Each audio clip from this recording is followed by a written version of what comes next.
In example 3, we're going to see how to perform integration that involve trigonometric function.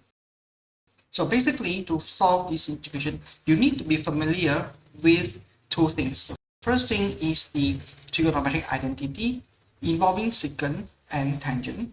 The other thing that you need is the differentiation relationship for secant and tangent. The first thing to do is to open up this square. So by looking at this expression for their function to be integrated, you have a secant square x, and the secant square x and the tangent square x are related via a trigonometric identity.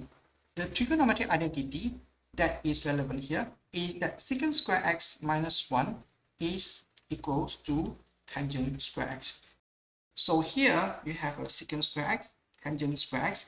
Therefore, these two terms can be sort of like unified through the identity that relates secant square x and tangent square x.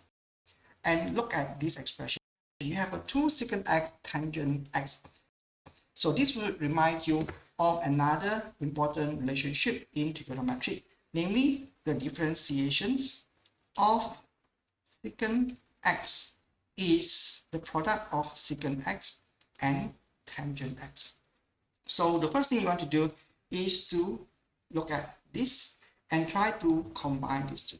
So what you do is you express secant square x plus tangent square x in forms of only secant square x. So you can simply substitute the expression of tangent square x, which is just secant square x minus 1. So that would be the term for secant square x plus tangent square x. Then you have another expression that is 2 secant x tangent x times dx. So what you do is that you perform an integration on both sides. Then you'll be able to obtain this relationship that is secant square x is simply equals to integrations of secant x tangent x dx. So let me try to write this term into here, which is a plus 2 secant x tangent x dx. And this term should have n dx and n. So now I am actually breaking the integration into two. The first is this line and the second is this line. I am now in a good position to proceed.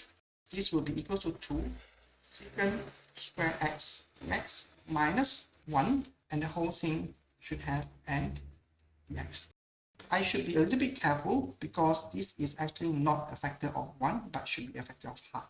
Then I have 2 times the integrations of secant x dx, which is nothing but just the secant x. I have 2 times secant square x dx minus x, which is actually coming from the fact that I have 2 times minus half dx with an integration. Here is a 2 times secant x. So the next thing we want to do is to find out what is the integrations of 2 times integration of secant square x. So to obtain this relationship, you have to recall from another differentiation results performed on tangent. It is known that d dx of tangent x will give you secant square x. Therefore, when you invert this differentiation relationship, you will get. So what I'm trying to say is that secant square x is nothing but just 2 times tangent x. Can I have a factor of x? Then I have a 2 secant square x plus a constant. This gives me the result of this integration, namely 2 tangent x minus x plus 2 times secant x plus a constant. So to summarize, the techniques for integration for this particular function requires you to be familiar with the trigonometric identity involving secant square x and tangent square x, and the differentiation results of secant x, and also the integration of secant square x. Combining these three knowledge then you'll be able to obtain the answer for the integration.